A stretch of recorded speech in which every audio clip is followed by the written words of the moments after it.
The ad had been innocuous enough, buried deep in the online classifieds. Seasonal hospitality staff needed, Lake Yellowstone Hotel. I was fresh out of college, drowning in student loan debt, and the idea of spending a summer in one of the most beautiful national parks in the world, even if it meant scrubbing toilets, sounded infinitely better than another soul-crushing internship. I applied on a whim, never expecting to hear back. But they called. And 2 weeks later, I was on a bus heading into the heart of Yellowstone, a mix of excitement and unease churning in my gut. The Lake Yellowstone Hotel itself was a magnificent, anachronistic beast, standing proud and yellow against the backdrop of the lake. Built in the late 1800s, its grand columns and sprawling verandas whispered of a bygone era. It was beautiful, sure, but there was also an oppressive stillness about it, a silence that felt heavier than it should. It was the kind of quiet that suggested secrets, not serenity. My first few days were a blur of training modules, rote memorization of guest services policies, and learning the labyrinthine layout of the old hotel. My primary role was front desk night audit, a fancy way of saying I handled late check-ins, early checkouts, and a whole lot of empty hallways. It paid well, especially with the tips, and the isolation didn't bother me. I was used to my own company. What did bother me almost immediately were the rules. Not the standard employee handbook rules, which were extensive enough, but an unwritten, unspoken set of guidelines that seemed to govern the hotel's nocturnal rhythm. They weren't explicitly stated by my supervisor, a perpetually harried woman named Martha, with eyes that seemed to have seen too much. Instead, they were passed down in hushed tones by the long-term staff, their faces etched with a grim acceptance. The first rule I learned, delivered by a grizzled bellhop named Frank on my second night, was never, under any circumstances, leave the front desk area between midnight and 4 a.m. unless a guest explicitly calls for an emergency. He said it with a seriousness that bordered on reverence, his eyes darting to the dimly lit lobby. And even then, he added, his voice dropping to a near whisper, you make sure you know exactly who you're dealing with. I scoffed. What, is there a ghost? I tried to make a joke of it, but Frank didn't crack a smile. He just stared at me, his gaze unblinking. Something like that, kid. Something worse. The second rule, given to me by a tired-looking housekeeper named Agnes during a late-night coffee break, was about the guest register. When a guest checks in, always make them sign the physical register, no matter what. Even if they've prepaid online, even if they're in a hurry, and if they balk, tell them it's hotel policy, a historical requirement. Don't let them just walk away without putting their name down. She spoke with an intensity that surprised me, her knuckles white as she clutched her mug. It's important, she reiterated, her eyes wide. More important than you know. Then there was the third rule, which I only truly understood after witnessing it firsthand. It concerned the hotel's antechamber, a small, windowless room behind the main desk, filled with old ledgers, dusty reservation cards, and a hulking antique safe. No one, not even staff, is allowed in the antechamber after sundown. A maintenance worker warned me one evening, his voice tight, especially not if the light in there is flickering. He paused, then added, and if you ever hear a scratching from inside that room, you pretend you didn't hear a thing. You just keep working. These rules, initially dismissed as quirky relics of an old building or staff superstitions, began to gnaw at me. They weren't just odd, they were enforced. Martha, my supervisor, would make rounds, especially after midnight, and her eyes would linger on me, ensuring I was rooted behind the desk. Other staff would subtly check the guest register, their brows furrowed if a new signature wasn't present. And the antechamber, well, the door to it was always kept locked at night, its heavy brass handle gleaming ominously in the dim light. My first month was uneventful enough to make me question the staff's warnings. The nights were long and monotonous, filled with the soft creaks and groans of an old building settling, the distant howl of coyotes, and the occasional rustle of a mouse in the walls. I spent most of my time catching up on reading, browsed the internet, and trying not to fall asleep. Then came the night of the storm. It was mid-August, and a furious thunderstorm rolled in off the lake, shaking the very foundations of the hotel. The power flickered, then died, plunging the lobby into an oppressive, inky blackness. My emergency lantern flickered to life, casting long, dancing shadows that distorted the familiar furniture into monstrous shapes. The wind howled like a banshee, rattling the grand old windows. Suddenly, the lobby doors burst open with a violent gust, and a figure stood silhouetted against the stormy night. He was drenched, his hair plastered to his forehead, his clothes clinging to him. He looked wild, his eyes wide and unfocused. "I need a room," he rasped, his voice raw. "Any room. I need to get inside." He was clearly distressed. I felt a surge of pity. "Of course, sir," I said, my voice trying to project calm despite the hammering of my heart. "Do you have a reservation?" He shook his head, water dripping from his chin onto the polished floor. No reservation, just a room." I gestured to the guest register, which I'd pulled out in preparation for late arrivals. "Could you just sign here for me, please, and I'll get you set up." He hesitated. His eyes, still wide and manic, flickered to the register, then back to me. "It's not important. Just give me the key. I have cash." He pulled a wad of wet bills from his pocket. The words of Agnes echoed in my head. "If they balk, tell them it's hotel policy, a historical requirement. Don't let them just walk away without putting their name down." Something about his refusal, coupled with the storm and the eerie darkness, sent a chill down my spine. This wasn't just a tired traveler. There was something desperate, almost frantic, in his demeanor. "Sir, I'm sorry," I said, trying to keep my voice firm. "It's hotel policy. Everyone signs the register. It's a historic building requirement." He let out a low, guttural growl that made the hairs on my arm stand on end. "Just the key," he hissed, taking a step closer. The water dripping from him seemed to darken the air around him. My hand instinctively went to the emergency panic button under the desk. "Sir, if you don't sign, I can't check you in." His eyes, in the dim lantern light, seemed to glint with an unnatural hunger. He took another step, then another. I could feel the cold radiating off him, even from across the desk. He wasn't just wet from the rain. He felt damp, as if he'd been submerged.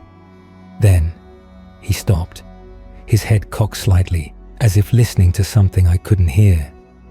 A faint, almost imperceptible scratching sound emanated from the antechamber behind me. It was so faint, I almost dismissed it as the storm. But then I remembered the maintenance worker's warning. And if you ever hear a scratching from inside that room, you pretend you didn't hear a thing. You just keep working. The man's eyes widened further, not with anger now, but with something akin to terror. He spun on his heel and stumbled back out into the raging storm, disappearing into the darkness as quickly as he'd appeared. I stood there, trembling, the cold radiating from where he had been. The scratching from the antechamber stopped. The only sound was the howling wind and the pounding rain. That night, I barely slept. The incident replayed in my mind. The man's desperate plea, his refusal to sign, the eerie scratching. And then, the realization hit me. The guest register wasn't just for hotel records. It was a barrier, a ward. Something about putting your name down, about acknowledging your presence, kept something at bay.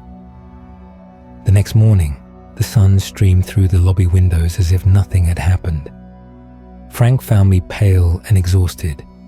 I recounted the previous night's events, the mysterious guest, his strange behavior, the scratching. Frank listened, his face grim. "You did good, kid," he said, patting my shoulder. "You followed the rules." He didn't elaborate, just nodded towards the antechamber.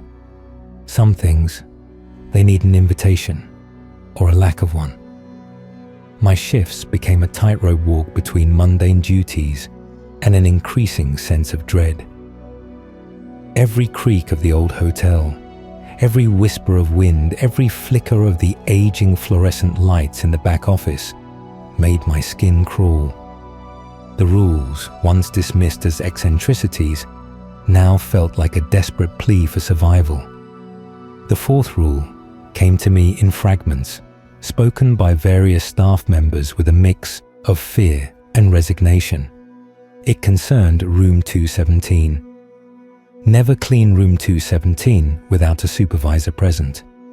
Never, under any circumstances, allow a guest to stay in room 217 for more than one night, and always check them out personally. And the most chilling, if you hear singing from room 217 when it's empty, you lock the door from the outside and report it immediately. Do not, under any circumstances, try to open it yourself. Room 217 was located on the second floor, down a long, dimly lit corridor that always seemed colder than the rest of the hotel. It was rarely booked, and when it was always for a single night. I'd seen guests check out of it, their faces pale, their eyes haunted, almost as if they hadn't slept. They never complained, never asked for a refund. They just wanted to leave. One night, I was performing my routine checks of the upper floors, making sure all the emergency exits were clear. As I approached the second floor, a faint, melancholic humming drifted from the direction of room 217. It was a woman's voice, soft and tuneful, like a lullaby. But there was a profound sadness woven into the melody, a sound that made my chest ache. I froze. I knew room 217 was empty. I personally checked its status on the system before my shift. If you hear singing from room 217 when it's empty, you lock the door from the outside and report it immediately. My heart hammered against my ribs. Every instinct screamed at me to run, to sprint back to the safety of the front desk. But a morbid curiosity, a perverse fascination, held me rooted to the spot. The humming continued, growing slightly louder, filling the silent corridor. It was beautiful, yes, but terribly, tragically so. It sounded like the final song of a lost soul. Slowly, almost against my will, I crept closer to the door. The wood was dark, heavy, and a chill emanated from it. I could feel the cold radiating through my clothes, seeping into my bones. The humming was right behind the door now, so clear, so close. I felt like I could reach out and touch the sound. I imagined her inside. Who was she? Why was she singing? Was she waiting? My hand, as if possessed, reached for the doorknob. It was cold, so cold. My fingers brushed against the metal, and I felt a faint vibration, as if something was humming within the room itself. Just as my grip tightened, a new sound cut through the silence. A soft, wet thump from directly behind me. I spun around, my breath catching in my throat. Nothing. The corridor was empty, dark, stretching into oblivion. I peered down its length, my eyes straining in the dim light. Nothing. Then I saw it. On the polished wooden floor, a single dark, viscous stain. It looked like blood. Fresh. Still glistening. My mind reeled. Where had it come from? Was someone hurt? I knelt down, my hand hovering over the stain. It was slick, a deep, unsettling crimson. And then I heard it again. The thump. This time louder. And this time, I saw something slithering just at the edge of my vision, at the far end of the corridor, near the exit stairs. It was too dark to make out details, but it was low to the ground, moving with a jerky, unnatural motion.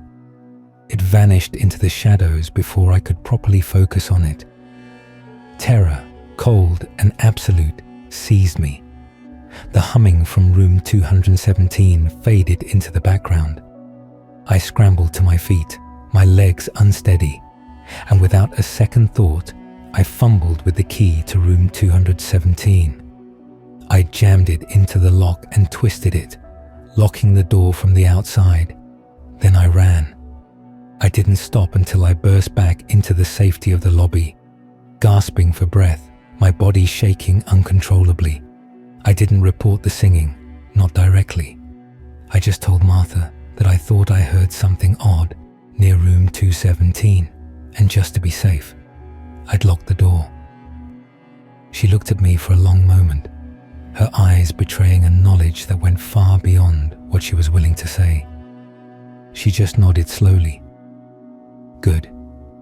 You did well. The incident in the corridor solidified my belief that the hotel was not just old, but alive in some sinister way.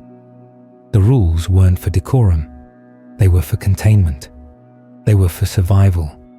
The fifth rule, and perhaps the most terrifying, was never explicitly told to me.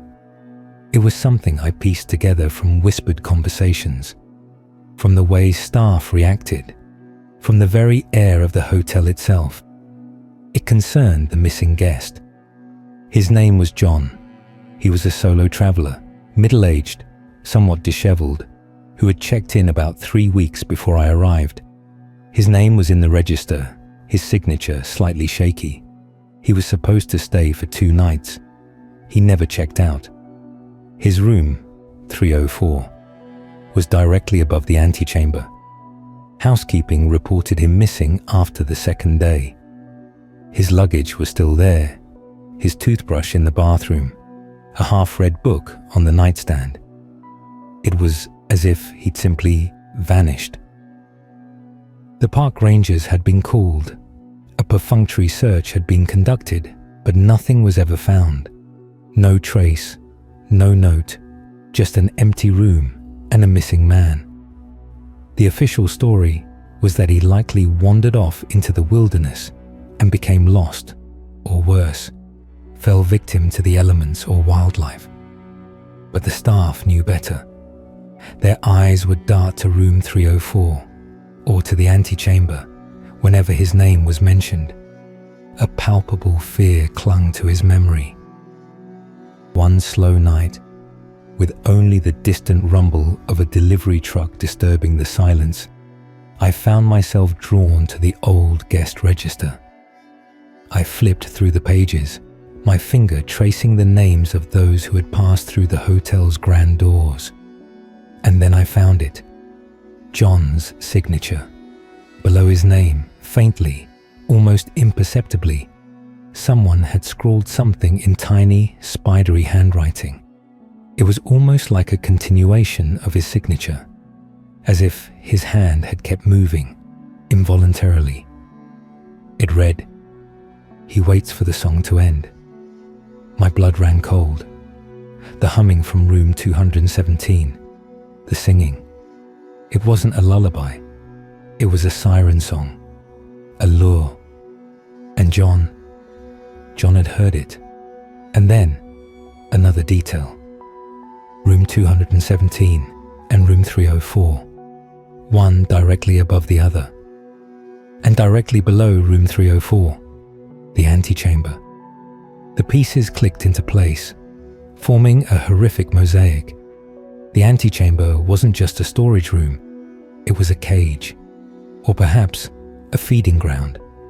The scratching I'd heard, the man who refused to sign the register, the things that lurked in the dark, they were connected. The sixth rule then was unspoken but brutally clear. Never let curiosity override self-preservation. It was a rule I was learning the hard way. The summer was drawing to a close, and with it, my employment at the Lake Yellowstone Hotel.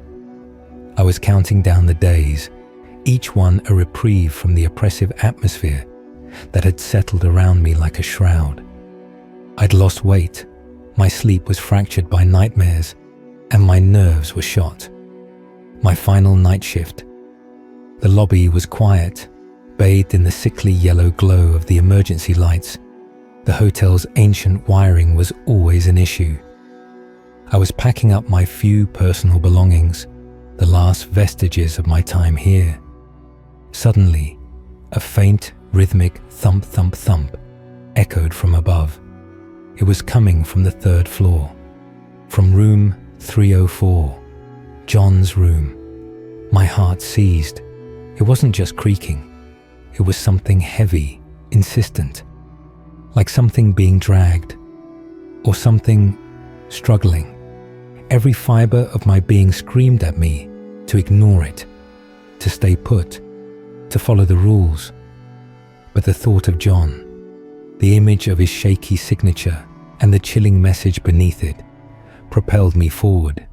I had to know. I had to see. I grabbed the heaviest, most innocuous object I could find, a brass bell from the front desk, and began my ascent up the grand staircase, my feet heavy on the worn carpet. The thumping grew louder with each step, a sickening beat that filled the silence of the old hotel. When I reached the third floor, the sound was unmistakable. It was coming from room 304. A low, guttural growl accompanied the thumping, a sound of immense effort. The door to room 304 was slightly ajar, a sliver of darkness visible within. I pushed it open with a trembling hand. The brass bell clutched like a weapon. The room was in disarray. Furniture was overturned, lamps lay shattered, and the mattress was half off the bed frame, revealing a gaping, ragged hole in the floor beneath it. Dust motes danced in the slivers of moonlight filtering through the window, illuminating the scene like a macabre stage. And in the center of the room, hunched over the hole, was a figure. It wasn't John, not exactly. It was a man. His back to me, his clothes tattered and damp, his skin impossibly pale, almost translucent. His movements were jerky, unnatural, as if his limbs were not entirely his own. He was pulling something out of the hole in the floor, something dark and indistinct. The thumping was the sound of whatever he was pulling striking the floorboards as he strained. As I watched, horrified, a long, sinuous limb, dark and glistening, emerged from the hole. It was segmented, jointed, like the leg of some enormous, grotesque insect. But it ended in what looked disturbingly like a human hand, clawed and skeletal. The man grunted with effort, and another limb, equally monstrous, emerged. He was pulling out something that was trying to resist. Then the singing started. It wasn't from room 217. It was from the hole in the floor, a muffled, distorted version of the melancholic tune I'd heard before. But this time, it wasn't sad. It was hungry. The man turned his head slowly, and my blood ran cold. His face was gaunt, his eyes sunken and black, devoid of pupils. His mouth was stretched into a rictus grin, revealing rows of needle-sharp teeth. His skin was mottled, tinged with green and blue, and seemed to ripple beneath the surface, as if something was squirming underneath. It was John, or what was left of him. He wasn't dragging something out of the hole. He was being pulled out of it, and whatever was pulling him, whatever was singing, was deep below, in the antechamber. His gaze locked onto mine, and the rictus grin widened impossibly. He let out a low, wet gurgle that might have been a laugh, or a plea, or both. The singing from the hole intensified, growing louder, more insistent, and then a faint, different scratching began. Not the slow, rhythmic scratching from the antechamber I had heard before, but a frantic, desperate scrabbling from the floor directly below the hole. I finally understood.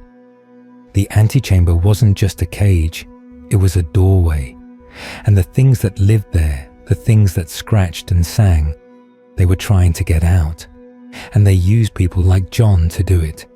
The singing was a lure, the register a flimsy barrier, room 217 a testing ground.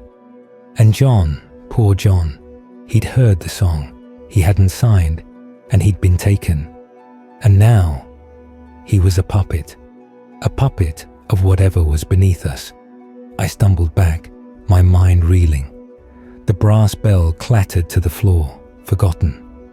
John, or the thing wearing his skin, took a jerky step towards me, the monstrous limbs from the hole now fully extended, gripping the floorboards, trying to pull the rest of its impossible body through. The singing was deafening, filling the room, vibrating in my very bones. I didn't think. I didn't plan. I just turned and ran. I ran down the corridor, down the stairs, not caring about the noise I was making, not caring about waking anyone. I burst into the lobby, panting, desperate. I yanked open the main doors, not bothering to lock them, and stumbled out into the cool pre-dawn air. I didn't look back. I didn't care about my final paycheck, about my belongings still inside. I just ran and kept running until the yellow edifice of the Lake Yellowstone Hotel was a distant, horrifying silhouette against the rising sun. I never looked back. I never went back. And I never ever stay in old hotels. Because some places don't just hold history, they hold secrets. And some rules aren't just for comfort, they're for survival. And sometimes the vanished guest isn't truly gone. They're just waiting for the song to end, or for someone else to listen.